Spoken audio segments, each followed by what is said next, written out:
রহস্যের অবসান হলেও নতুন প্রশ্নের সামনে দাঁড়িয়েছে তদন্তকারীরা। নিউ জলপাইগুড়ি সংলগ্ন একটি হোটেলের ঘর থেকে উদ্ধার হওয়া মহিলার পরিচয় পাওয়ার পর হোটেলের রেজিস্টারে নিজের নাম পূজা দাস লিখেও তদন্তে প্রকাশ পায় তার আসল নাম সাবি কুমারী। বাড়ি বিহারের কাটিহার জেলায়, বিয়ে হয়েছিল কুমেদপুরের মারাপাড়ায়। পরিবার সূত্রে জানা গিয়েছিল সাবি বাপের বাড়ি থেকে শ্বশুর বাড়ি যাওয়ার কথা বলে বেরিয়েছিলেন।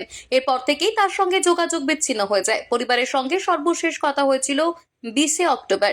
তারপর থেকেই নিখোঁজ ছিলেন তিনি। এরপর কুমেদপুর থানার মাধ্যমে খবর পৌঁছানোর পর মৃতার পরিবার উত্তরবঙ্গ মেডিকেল কলেজ ও হাসপাতালে এসে দেহ শনাক্ত করেন। সমস্ত সরকারি নিয়ম মেনে দেহ পরিবারের হাতে তুলে দেওয়া হয়েছিল। এর মধ্যেই সামনে এখন নতুন বড় মোড়। হোটেলের সাবির সঙ্গে থাকা রহস্যময় সঙ্গীকে অবশেষে চিহ্নিত করেছে পুলিশ। তার নাম চেতনারায়ণ দাস ওরফে প্রেম, বয়স 29 বছর, বাড়ি বিহারের পুয়াল এলাকায়। তাকে ইতিমধ্যে এনজেপি থানার পুলিশ গ্রেফতার করেছে। তবে মহিলার সঙ্গে থাকা তার শিশুটির এখনো কোনো হদিশ নেই। পুলিশ জানিয়েছে চেতনারায়ণকে জেরা করে শিশুটিকে উদ্ধার করার চেষ্টা চলছে।